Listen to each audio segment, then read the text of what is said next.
मुझसे बहुत सारे हैं मेरे। हाँ, मतलब कई बार लोग पूछते थे कि क्या मक्का में शिवलिंग है। हाँ, मुझसे भी पूछते हैं। मेरे से जो जुड़े लोग हैं, हिंदू मेरे से पूछते हैं, इमाम साहब आप मक्का गए हैं? मैंने कहा हाँ बेटा मैं गया हूँ। कहता है कि वहां पर ना हमारा शिव जी को ना उसमें ताले में बंद कर दिया है। अच्छा, मैंने कहा शिव जी को ताले में बंद किया जा सकता है? कहने लगा हाँ हाँ, ऐसा मानना है कि वो जो बैतुल्ला है उसके अंदर शिव जी को कैद कर दिया है। तो मैंने कहा नहीं बेटा, वहाँ अंदर कुछ नहीं है, वो एक कमरा है सिर्फ, जो कि साल के अंदर बादशाह 2 बार जाते हैं। बादशाह को इसलिए सऊदी अरब के जो बादशाह है उनको बादशाह नहीं कहा जाता, उनको खादिमुल हरमैन शरीफैन कहा जाता है। मोहम्मद साहब की जो जहाँ मदीना है और ये जगह है, इनके वो कस्टोडियन हैं, तो उनको खादिम कहा जाता है, खादिमुल हरमैन शरीफैन। तो बादशाह सलामत जो भी वक्त का बादशाह होता है वो साल में 2 बार मतलब वहाँ जाता है, सीढ़ी लगती है, अंदर जाते हैं। अंदर जाने के बाद एक कमरा है और उस कमरे के अंदर वो जाके उसकी सफाई करते हैं, खुशबू लगाना, सफाई करना, साल में 2 बार। तो वहाँ उस कमरे में कुछ नहीं है, वो एक इबादत की जगह है। आपने क्या डिस्कवर किया कि ये सवाल क्यों आया कि मक्का के अंदर शिवलिंग है? हाँ, मुझसे चूंकि क्या है, हमारे यहाँ क्या ना, बता तो नहीं कि सोशल मीडिया पर ना एक बात को डाल दिया जाए तो लोग उसको बगैर पढ़े बगैर समझे उसको मान लेते हैं। हमारे यहाँ बड़ी ऐसी धारणाएं बनी हुई हैं और काट के भी वायरल कर देते हैं। वायरल कर देते हैं। वहाँ पर कुछ नहीं है, वो खाली है। वो सारी एक परिक्रमा करते हैं लोग, उसकी परिक्रमा करते हैं और इबादत करते हैं, बस। वहाँ पर कोई मूर्ति नहीं है। पहले हाँ होती थी, ये बात सही है, ये बात सही है। उस जमाने में चूंकि 365 हाँ 365 मूर्ति, मतलब 365 दिन है, तो 365 मूर्तियां वहां होती थी उस पहले। तो वहां से फिर उनको वो हटा दिया गया था। उसके बाद से खाली उस जगह का हुक्म आया कि इसको, चूंकि उसको जो बैतुल्लाह को बनाने वाले वो भी हजरत आदम अलैहिस्सलाम, जो पहले प्रॉफिट थे जो इस दुनिया में आए, तो सबसे पहले जगह उसी को कहा गया कि आप एक कमरा तामीर करो। एक हुक्म आया था, तो ये उन्होंने, हजरत आदम अलैहिस्सलाम जो थे प्रॉफिट थे, उन्होंने उसको तामीर किया, उसको बनाया।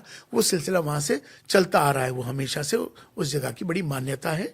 तो लोग हज के दौरान उम्रा करने लोग जाते हैं, मतलब तो वहाँ जाकर उसकी परिक्रमा करते हैं, दुआएं मांगते हैं, उसको बैतुल्लाह कहते हैं। अब जैसे आपने जिक्र किया 365 वहां पर बुद्ध थे, और मक्का की भी हमने कहानी सुनी कि शायद इनिशियली वहीं पर सबसे सारा विरोध हुआ था। उस जमाने के जो शेख लोग थे उन्होंने विरोध किया, बाद में मक्का फतेह की पूरी कहानी अपनी आती है। तो ये उस वक्त वहां पर जैसे मैंने पूछा 365 बुद्ध आप जिक्र कर रहे हैं, ये किसकी पूजा होती थी? अपनी किसी कोई रिलीजन था? जैसे कई लोग हिंदुज्म में भी हो सकता सोच ले कि हमारे देवी देवताओं को शायद उस टाइम पूछते। मुझे ऐसा ही लगता है जी। कि जिस तरह से हमारे भारत में, क्योंकि भारत से ज्यादा समझ में कहीं और ये समझा नहीं पाएगी बात। हाँ। भारत के अंदर चूंकि क्या होता है कि हम कहते हैं ना, कुल देवता हैं, कुल देवी, कुल देवता, मतलब उनके अपने अपने, सबके अपने अपने अलग अलग। उसी तरह का शायद ये कॉन्सेप्ट रहा होगा, लेकिन अभी वहां पर इस तरह का कोई कॉन्सेप्ट नहीं है। वहां सिर्फ जो है एक ईश्वर की इबादत होती है, और वो ईश्वर जो निराकार है। ठीक है, मस्जिद का कॉन्सेप्ट क्या है? That's a very good question. मस्जिद का कॉन्सेप्ट जो है जमा के माने, जहाँ सब एक जगह आके इकट्ठे होके इबादत करें, उसको मस्जिद कहते हैं। और इसकी स्टार्टिंग कब हुई थी? देखिए, स्टार्टिंग से मुराद इसका मस्जिद नबवी, मतलब जो मस्जिद नबवी, मतलब मदीने की जो मस्जिद है, प्रॉफिट मोहम्मद सल्लल्लाहु अलैहि वसल्लम की जो मस्जिद है, वहाँ से इसकी शुरुआत को हम मान के चलेंगे। 14th सेंचुरी के मतलब हाँ, ये सिलसिला चलता है। हाँ, वो सिलसिला चलता है। मस्जिद, पहली मस्जिद तो और भी हैं, लेकिन मस्जिद का कॉन्सेप्ट जो है, आपने जो सवाल किया, जो आपका मकसद है, जहाँ एक जगह सब इकट्ठे होकर मिलकर इबादत करें, उसको मस्जिद कहते हैं। नमाज एक होता है जामा मस्जिद जी। हमारे यहाँ 5 टाइम के नमाज का कॉन्सेप्ट है। तो ये मस्जिद का, जामा मस्जिद का, ईदगाह का एक कॉन्सेप्ट है। 5 टाइम जब हम अपने मोहल्ले की मस्जिद में नमाज पढ़ते हैं, तो मस्जिद से मतलब कनेक्ट रहो। कनेक्ट का मतलब एक रहो, एक का मतलब एक दूसरे का ख्याल रखो एरिया वाइज। 5 वक्त की नमाज पढ़ते हैं, तो हम एक दूसरे से मिलते हैं 5 वक्त नमाज में, मस्जिद में। एक दूसरे से रिश्ता बनता है, रिश्तेदारियां बनती हैं। एक होने का कॉन्सेप्ट है मस्जिद से मकसद। एक रहो, ये कॉन्सेप्ट है। तो हम एरिया वाइज 5 वक्त की नमाज हुई, तो हम एक दूसरे से मिलते हैं। फिर हुक्म आया कि हफ्ते में एक बार जामा मस्जिद जाओ नमाज पढ़ने के लिए। तो उसका कॉन्सेप्ट था कि अब अपने चारों तरफ के एरिया से निकल के एक बड़े एरिया में जाओ जहां बड़ी मस्जिद हो, जामा मस्जिद हो।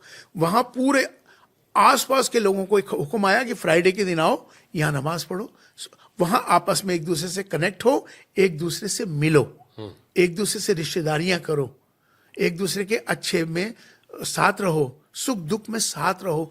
अब दायरा बढ़ गया।